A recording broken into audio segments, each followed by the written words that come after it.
নিশীথের সাংবাদিক সম্মেলন একটা হাস্যকর, কারণ নিশীথ প্রামাণিক গতকাল যা করেছে সেটা গোটা দেশ দেখেছে। আমাদের দেশের মন্ত্রিসভায় হাফ প্যান্ট মন্ত্রী হলেও এরকম লেজ কাটা মন্ত্রী আমরা কখনো দেখিনি।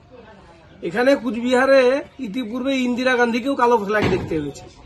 বামফ্রন্ট আমলেও বহু মন্ত্রীকে, আমরা কংগ্রেস করতাম, পরবর্তীতে তৃণমূল করেছি, আমরা কালো পতাকা দেখিয়ে আমরা আমাদের প্রতিবাদ জানিয়েছি। কিন্তু কোনোদিন এই জিনিস দেখতে পায়নি ভারতবর্ষের মানুষ যে 50টা গাড়ি নিয়ে তার মধ্যে 2টো গাড়ি সরকারি, 48টা গাড়ি হচ্ছে পার্টির গাড়ি, বিজেপির ফ্ল্যাগ ফেস্টুন গোলা বারুদে ভর্তি গাড়ি। 48টা গাড়ি হচ্ছে পার্টির গাড়ি, 2টো সরকারি গাড়ি নিয়ে মন্ত্রী কনভয় কালো ফ্ল্যাগ থেকে বেরিয়ে যাওয়ার পরে আরও প্রায় 20 কিলোমিটার গিয়ে সেখান থেকে গাড়ি ঘুরিয়ে আবার যারা ফ্ল্যাগ দেখালো তাদেরকে মন্ত্রী নিজে মারতে নামছে। এবং মন্ত্রীর সঙ্গে যারা অনুগামী তাদের কারো হাতে হকি স্টিক, কারো হাতে লোহার রড, কারো কাছে সোর্ড এবং রিভলভার বোমও ছিল। তো সবটাই পুলিশ প্রত্যক্ষ করেছে।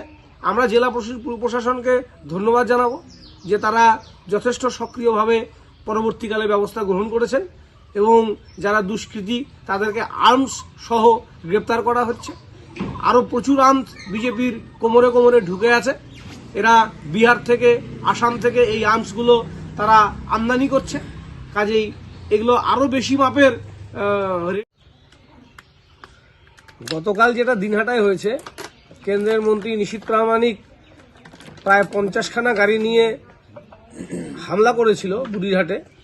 সেই হামলার পরিপ্রেক্ষিতে বহু মোটরসাইকেল ভাঙচুর করেছে বিজেপি এবং আমাদের দলীয় পার্টি অফিসও ভাঙচুর করেছে বুড়িরহাটে।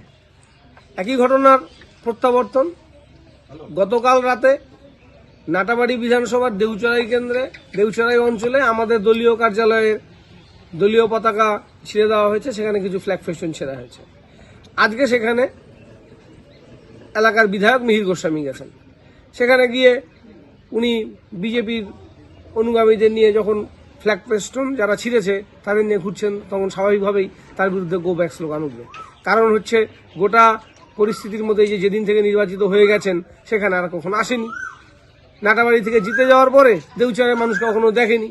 দেউচড়ায় এত অসুবিধার মুখে মানুষ আছে, তাদের খোঁজ খবর রাখছে না। 100 দিনে কাজ করে দেউচড়ায় মানুষ পয়সা পাচ্ছে না।